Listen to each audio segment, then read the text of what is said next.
ओम गंग गणपते नमः। आप सभी का आपके अपने चैनल हिंदी स्टोरी बुक पर बहुत बहुत स्वागत है। हम सभी पर ईश्वर की कृपा सदा बनी रहे। आज इस वीडियो में हम आपको बताएंगे कि जगन्नाथ रथ यात्रा की शुरुआत कैसे हुई, जगन्नाथ रथ यात्रा से जुड़े प्रमुख रहस्य और तीनों रथों की बनावट का रहस्य क्या है। वीडियो शुरू करने से पहले आप सभी से निवेदन है कि वीडियो को अंत तक पूरा देखें और यदि आपको वीडियो पसंद आए तो प्लीज कमेंट बॉक्स में जय जगन्नाथ लिखना ना भूलें। जगन्नाथ रथ यात्रा उड़ीसा के पुरी में भगवान जगन्नाथ, बलभद्र और सुभद्रा की वार्षिक यात्रा है। इस दिन तीनों भाई बहन विशाल रथों पर सवार होकर गुंडीचा मंदिर जाते हैं। यह आस्था और भक्ति का पर्व है। जगन्नाथ रथ यात्रा सनातन धर्म में एक ऐसी अनोखी परंपरा है जिसमें भगवान स्वयं मंदिर से बाहर आकर अपने भक्तों को दर्शन देते हैं। हर साल उड़ीसा के पुरी शहर में आषाढ़ शुक्ल पक्ष की द्वितीया तिथि को भगवान श्री जगन्नाथ अपने बड़े भाई बलराम और बहन सुभद्रा के साथ रथों पर सवार होकर नगर भ्रमण पर निकलते हैं। यह यात्रा मंदिर से करीब 3 किलोमीटर दूर उनकी मौसी के घर, जिसे गुंडीचा मंदिर कहा जाता है, तक जाती है। इस दिन रथों की रस्सियां खींचने के लिए भक्तों की भारी भीड़ उमड़ पड़ती है, क्योंकि मान्यता है कि भगवान के रथ को खींचने से 1000 यज्ञों जितना पुण्य फल प्राप्त होता है। इस समय पूरा पुरी शहर भक्ति और उत्साह से भर जाता है। भारत के ही नहीं बल्कि विदेशों से लाखों श्रद्धालु इस पवित्र यात्रा में भाग लेने के लिए पुरी पहुंचते हैं और भगवान जगन्नाथ जी के साक्षात दर्शन कर अपने जीवन को धन्य करते हैं और उनका आशीर्वाद प्राप्त करते हैं। पुराणों में वर्णन है कि ज्येष्ठ पूर्णिमा के दिन भगवान जगन्नाथ का प्राकट्य दिवस होता है। इस दिन उन्हें रत्न सिंहासन से उतारकर बलराम और सुभद्रा के साथ स्नान मंडप में ले जाया जाता है, जहां उनका 108 कलशों से महाअभिषेक किया जाता है। इस शाही स्नान के बाद यह माना जाता है कि भगवान को ज्वर हो जाता है और वे 15 दिनों तक ओसर घर में विश्राम करते हैं। इन 15 दिनों में कोई भी भक्त भगवान के दर्शन नहीं कर सकता। जब भगवान पूर्णतः स्वस्थ होते हैं तब नव यौवन नेत्र उत्सव के रूप में उनका पुनः प्रकट होना होता है। अगले ही दिन से शुरू होती है रथ यात्रा। माना जाता है कि इस समय भगवान जगन्नाथ स्वयं भक्तों के बीच आते हैं और अपना प्रेम लुटाते हैं, नगर भ्रमण करते हैं। आइए जानते हैं जगन्नाथ रथ यात्रा की शुरुआत कैसे हुई, इसके पीछे का इतिहास और परंपरा। जगन्नाथ रथ यात्रा की शुरुआत को लेकर बहुत ही अलग अलग मान्यताएं हैं। एक ऐतिहासिक मत के अनुसार उड़ीसा के राजा रामचंद्र देव ने एक विदेशी स्त्री से विवाह किया और इस्लाम धर्म स्वीकार कर लिया। इसके चलते उन्हें मंदिर में प्रवेश की अनुमति नहीं मिली, लेकिन वे भगवान जगन्नाथ के सच्चे भक्त थे। तब भगवान ने स्वयं नगर भ्रमण कर राजा को दर्शन देने की परंपरा शुरू की, जो रथ यात्रा के रूप में आज तक जीवित है।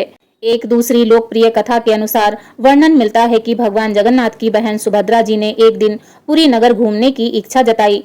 तब भगवान श्री कृष्ण अर्थात जगन्नाथ जी और बलराम जी ने उन्हें रथ पर बैठाकर नगर दर्शन कराया। इसी घटना की स्मृति में हर वर्ष यह यात्रा निकलती है, जिसमें तीनों भाई बहन सजीव मूर्तियों के रूप में रथ पर चढ़कर भक्तों के बीच में नगर भ्रमण करते हैं।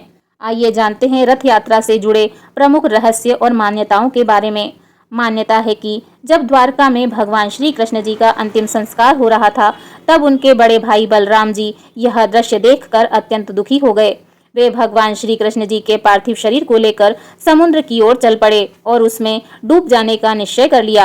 अपने भाई के प्रेमवश देवी सुभद्रा भी उनके पीछे पीछे चल दी। उसी समय पूर्वी भारत में उड़ीसा के राजा इंद्रदुम्न को एक स्वप्न दिखाई दिया।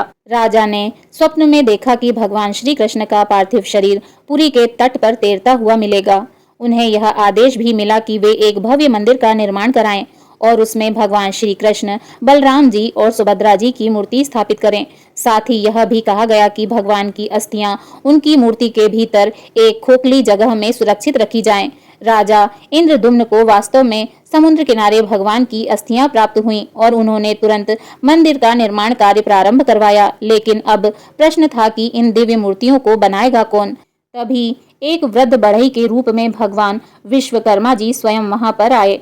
उन्होंने राजा से वचन लिया कि मूर्ति निर्माण के दौरान उन्हें कोई टोकेगा नहीं, अन्यथा वे अधूरा काम छोड़कर चले जाएंगे।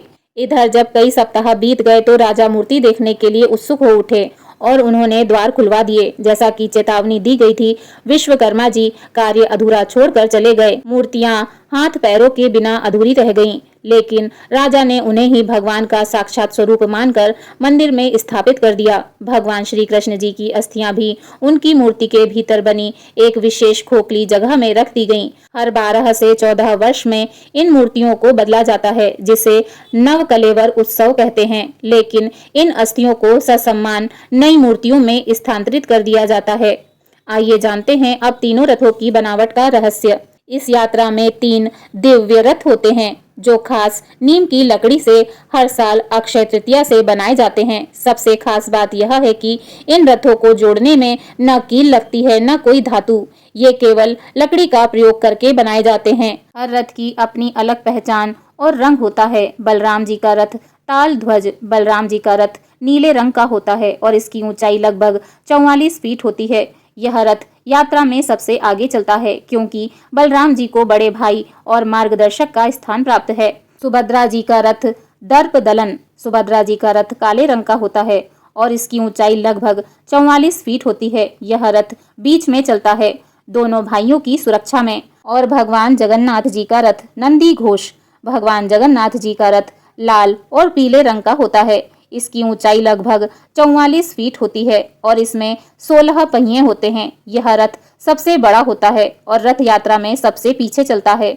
इस पर हनुमान जी और नरसिंह भगवान के प्रतीक चिन्ह अंकित होते हैं, जो रक्षक शक्ति के प्रतीक हैं। ये थी भगवान जगन्नाथ रथ यात्रा से जुड़ी कुछ महत्वपूर्ण और रोचक जानकारी।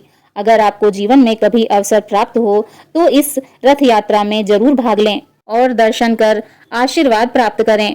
कहा जाता है कि जगन्नाथ रथ यात्रा के दर्शन मात्र से ही जन्मों के पाप कट जाते हैं और सभी तीर्थों, यज्ञों और वर्षों की तपस्या के बराबर पुण्य फलों की प्राप्ति होती है। अगर आप सभी को यह वीडियो पसंद आया हो तो प्लीज मेरे वीडियो को लाइक करें, शेयर करें और मेरे चैनल को सब्सक्राइब करें। और आपसे निवेदन है कि कमेंट बॉक्स में जय श्री जगन्नाथ लिखना न भूलें।